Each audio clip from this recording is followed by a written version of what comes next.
So welcome guys. आज हमारे साथ प्रवनीत जुड़ रहे हैं जिन्होंने कि अभी फार सेक्शन को फर्स्ट अटेम्प्ट में क्लियर किया है।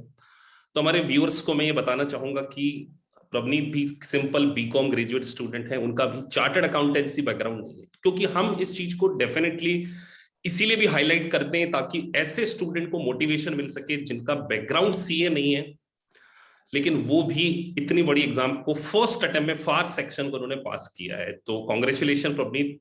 Thank you so much sir. सबसे पहले तो मैं आपसे पूछना चाहूंगा आपको कैसा फील हो रहा है, मतलब क्योंकि आप पहले किसी दूसरे इंस्टीट्यूट को ज्वाइन किए थे, उसके बाद आपका नहीं निकल पाया था बीसी, फिर आपने हमारे इंस्टीट्यूट को ज्वाइन किया। तो फार सेक्शन जो आपने फर्स्ट अटेम्प्ट में पास किया, तो सबसे पहले मैं ये जानना चाहूंगा कि क्या एग्जाम आपका टाइम से सबसे पहले वो पूरा हो गया था कि नहीं, पेपर अगर सबसे पहले मैं बात करूं। सर एकदम ऑन टाइम ही कंप्लीट हुआ था। मतलब लास्ट सेम रहता था तो 15 मिनट रहते थे, तो उसी on the time he complete हुआ था मतलब मेरा आपने ऑन पेपर। टाइम इस पेपर को कंप्लीट कर लिया था। हाँ अच्छा, जी, हाँ जी, हाँ सिंपल जी। बीकॉम ग्रेजुएट स्टूडेंट के लिए क्या ऐसी प्रोसेस होनी चाहिए, मतलब कितना टाइम आपके अकॉर्डिंग ऐसा लगता है कि सफिशिएंट है एक पार्ट को क्लियर करने में। मतलब अगर आप फार के बारे में कह रहे हो जी। तो सर फार में मुझे लग गए थे अप्रोक्स 6 to 7 months। सर मतलब मैंने काफी। Study is required. हाँ मतलब रिक्वायर्ड है ही है। एटलीस्ट फार को क्लियर करने के लिए मुझे तो लगे थे, क्योंकि बहुत ज्यादा है पढ़ने को। मतलब लेंदी है काफी, बट यह हो सकता है, ऐसा नहीं है मतलब जैसे मतलब। आपका बीकॉम, क्योंकि आपका कोई चार्टर्ड अकाउंटेंसी बैकग्राउंड नहीं है, आपने कोई सीए इंटर भी नहीं किया है या सीए भी नहीं किया है, तो मैं हम्म। उन बीकॉम ग्रेजुएट स्टूडेंट्स के साथ में ये शेयर करना चाहूंगा कि बेसिक फंडामेंटल्स आपके कितने जरूरी, क्योंकि जब हम क्लास में आप उससे लाइव क्लासेस पढ़ते थे तो आप हमेशा मैं फोकस करता था कि बेसिक्स ऑफ अकाउंटिंग्स आपकी बहुत स्ट्रांग होनी चाहिए। सर नहीं, आपने बेसिक। इसको फील किया है। हाँ सर, बेसिक अकाउंटिंग में जैसे आपने स्टार्टिंग में रिटेन अर्निंग के बारे में बताया था, तो मतलब बेसिक्स तो बहुत इंपॉर्टेंट होते हैं, क्योंकि बेसिक्स ना कहीं आगे जाके कुछ ना कुछ इंटरलिंक होता ही है। तो बेसिक्स तो बहुत इंपॉर्टेंट होते हैं। उसके बाद मतलब में जो बात। कि हाँ जी, बोलिए। मतलब काफी आपने, क्योंकि आपका सबसे पहले एम ही होता है कि पहले मैं बेसिक कराऊं, फिर उसके बाद आप फर्दर आगे जाते हो। सो आपके पापा काफी टेंशन में थे, पापा भी अब खुश हो गए कि हाँ चले। नहीं, पापा तो बहुत खुश हैं। पाप क्योंकि आपने जिस दिन मुझसे ज्वाइन किया था तो आपके पापा को मैंने कमिटमेंट दिया था कि आज का दिन है, मुझे वो दिन याद है, फोन फोन से बात कर रहा था मैंने, जब आपका बेटा पास होगा तो मैं डेफिनेटली एक इंटरव्यू करूंगा। तो हाँ फोन सर। पे कॉन्फिडेंस हमने आपको इसलिए भी दे पाए थे। और मैं व्यूअर्स के लिए ये भी कहना चाहूंगा कि आप ई एंड वाई में काम करते हैं, बिग फोर हाँ में जी, हाँ जी। कंपनी है, तो जॉब के साथ में क्या सीपीए को मैनेज किया जा सकता है, ये एक बहुत स्टूडेंट्स का क्वेश्चन होता है। सर हाँ, हो सकता है सर। मतलब मेरा भी काफी वर्कलोड बहुत रहता है, तो मतलब आप ही ने मुझे सजेस्ट किया था कि सुबह उठ के पढ़ो, क्योंकि रात को मुझसे इतनी पढ़ाई होती नहीं थी। तो मतलब मेरा ये रहता था कि कोशिश रहती थी कि वीक डेज में 2 to 3 आवर्स निकालूं मैं, और वीकेंड में फिर मैं वो कवर अप कर लेता था। मतलब मतलब छः आप अगर six Saturday seven Sunday hours Saturday Sunday कितना आवर्स की स्टडी करते थे, स्पेशली फार सब्जेक्ट में। Sir 6 7 hours. 6 to 7 hour definitely आपको सैटरडे संडे पढ़ना पड़ता था। हाँ और जी आप सर। सबसे अच्छी बात, हमारी जो क्लासेस होती थी वो नाइट की होती थी, 9 PM की। 9 o'clock। हाँ जी, हाँ जी, हाँ नाइन जी, हाँ पी एम जी। की बैच में आप थे।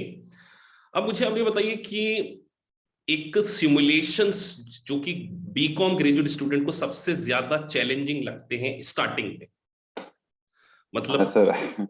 तो मेरे को तो काफी मैंने डिफिकल्टी फेस करी थी सिमुलेशन में।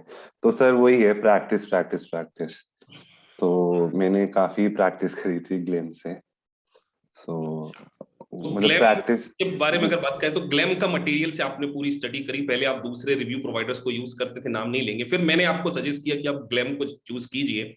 हम्म। आप मानते हैं कि ग्लैम का स्टैंडर्ड काफी अच्छा है जिससे कि आपको एग्जाम को पास करने में सर डेफिनेटली। मतलब मेरे को फील तो हुआ था कि एग्जाम टाइम में तो मतलब मेरे को थोड़ा आसान लगा था। ग्लेम का स्टैंडर्ड थोड़ा हाई है।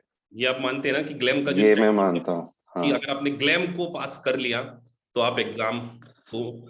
अब मेरी जब आपसे बात हुई थी तो आपके 2 मॉक टेस्ट पेपर आपने दिए थे, मुझे आज भी याद है। हाँ और जी सर। आपके मॉक टेस्ट में आई गेस क्या स्कोर था आपका मॉक टेस्ट में। सर एक में 69 थे और दो में 69 थे। मतलब आपका मॉक में दोनों स्कोर में, नहीं भी हाँ। रहा था, पर स्टिल आपने सीपीए के फार सेगमेंट में 80 स्कोर कर लिया है। तो हाँ जी आप मुझे सर। ये बताइए, मॉक को देने से कॉन्फिडेंस बढ़ता है कि नहीं बढ़ता है? डेफिनेटली सर सबसे। हाँ सर, मैं बताता हूँ सर। फर्स्ट टाइम जब मैंने मॉक दिया था तब मैं एकदम बर्स्ट हो गया था। मतलब फर्स्ट टाइम दिया था ना, तो एकदम मेरा दिमाग हिल गया था कि यार ये क्या हुआ है। फिर सेकेंड टाइम मैंने दिया था तो थोड़ा सा बेटर था। मतलब बेसिकली एग्जाम डे में क्या हो कि मतलब इतनी टायर्डनेस नहीं हुई मुझको, थकावट नहीं हुई। मतलब बेसिकली मैं प्रिपेयर था उस 4 घंटे के लिए। तो मतलब मॉक का ये बहुत फायदा हुआ था मेरे को। अब 4 घंटे अगर एक कंप्यूटर के सामने एग्जाम इन्वायरमेंट में बैठ के जब मॉक टेस्ट को देते हैं, वो हम्म। डेफिनेटली आपको सीपी एग्जाम को पास करने में कहीं ना कहीं मेजर रोल प्ले करता है। जी सर, अच्छा, मैं बिल्कुल। वर्किंग प्रोफेशनल से हमेशा ये कहता हूं कि try to take 1 month, 15 to 1 month leave definitely आपको अपने जॉब से लेना चाहिए। आपने कितने महीने की छुट्टी ली थी? सर ये मतलब मस्ट है कि नहीं, सबसे पहले तो ये जरूरी है सर कि नहीं? मस्त है सर, बिल्कुल मस्त है सर। मैंने 25-26 डेज ली थी ऑफ। 20-25 डेज की आपने? 25-26 सर, मेरे को रिक्वायरमेंट थी सर।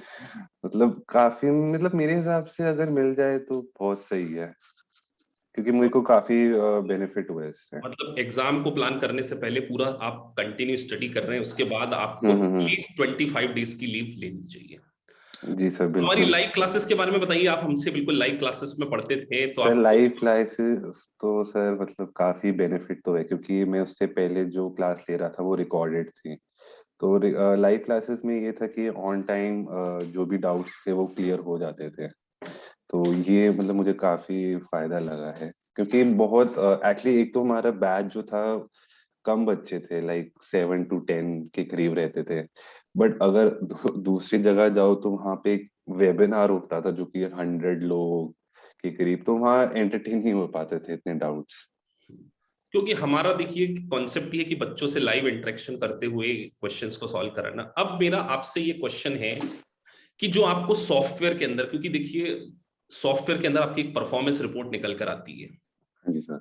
अब मैं हमेशा बच्चों से कहता हूं, मेरे आप वीडियोस में भी देखेंगे कि परफॉर्मेंस रिपोर्ट को जब मैं आपकी आइडेंटिफाई करता था, तो परफॉर्मेंस रिपोर्ट का कितना इंपॉर्टेंट रोल है आपके एग्जाम को पास करने में? सर वो तो बहुत है सर। जैसे मतलब अगर मैं मॉक का बताऊं आपको, तो मॉक में बेसिकली जैसे सिमुलेशन में मैं थोड़ा लैग कर रहा था। तो उसमें मतलब जो भी चीजें थी आपने मेरे को बताया कि जो एग्जिबिट्स हैं उसमें आप बेसिकली लैग कर रहे हो, क्योंकि एग्जिबिट्स में आपको यस, बहुत। एग्जिबिट्स में आपका, क्योंकि जब आपने मॉक दिया था, मैंने आपका मॉक रिव्यू किया था, तो आपने हाँ जी सर। एग्जिबिट्स वाले सिमुलेशंस में आपका स्कोर सही नहीं आ रहा था। तो एग्जिबिट वाले सिमुलेशंस को फेस करना एक अपने आप में चैलेंज होता है, क्योंकि बहुत बड़े सिमुलेशंस होते हैं। हाँ जी सर। मल्टीपल चॉइस क्वेश्चन आपके 2 मिनट्स में हो जाते थे?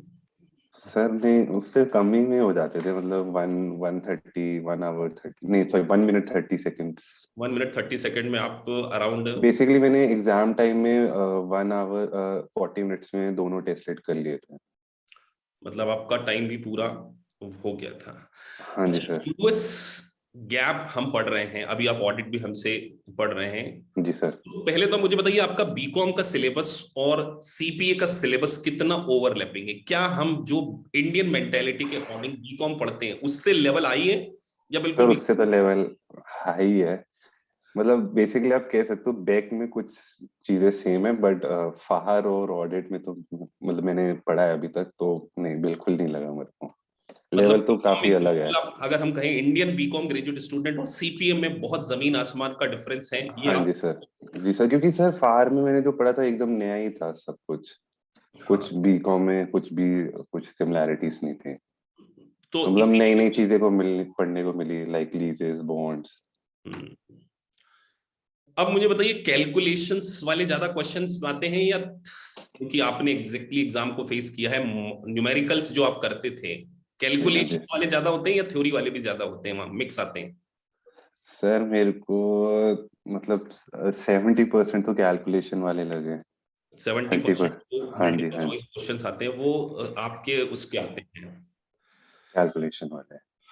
अब एक जो ब्रिलियंट डॉलर क्वेश्चन है कि एक बार एग्जाम में ना सक्सेस होना, आप हमारे इंस्टीट्यूट से तो आपने फर्स्ट अटेम्प्ट में पास किया है, तो जब एक स्टूडेंट डाउन होता है तो हाँ जी कॉन्फिडेंस सर। उसका डेफिनेटली, क्योंकि एग्जाम वेरी कॉस्टली है, आपका करियर स्टेक पे होता है, हाँ जी सर। तो इतना कॉन्फिडेंस कितना इंपॉर्टेंट रोल है, क्योंकि देखिए मेरी जब आपसे बात होती थी स्टार्टिंग में, इन बिगनिंग डेज, आप थोड़े से बहुत नर्वस रहते थे थोड़ा जी सा, सर। लेकिन अब उसके बाद धीरे धीरे धीरे धीरे आपने कॉन्फिडेंस गेन किया। जी सर। तो एक स्टूडेंट जो कभी अगर मान के चलिए टेम्पररी नहीं एग्जाम को पास कर पाता, तो ये एनर्जी कैसे कलेक्ट करे, मतलब क्या एक अप्रोच होनी चाहिए? आपने अर्ली सर मॉर्निंग डेफिनेटली मुझे बताया है। सर एक्चुअली यही था कि मतलब मेरा हमेशा से मोटिव था कि मुझे सीपीए करना ही करना है। अगर मैं कितनी बार भी फेल हूँ फिर भी मतलब मैं कभी वो नहीं करूंगा, गिव अप नहीं करूंगा।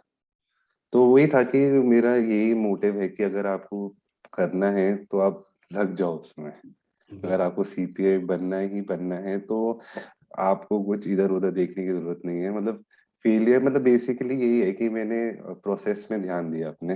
हाँ, आपने बिल्कुल सही वर्ड किया। मैं हमेशा बोलता हूँ कि करेक्ट प्रोसेस, क्योंकि देखिए स्टार्टिंग में जब आप पढ़ाई कर रहे थे मेरे साथ भी, आप उसमें भी रॉन्ग प्रोसेस में थे। पहले आप क्या करते थे, क्वेश्चन एक चैप्टर पढ़ा, उसके क्वेश्चन करे, फिर हाँ दूसरे में जी। मार गए।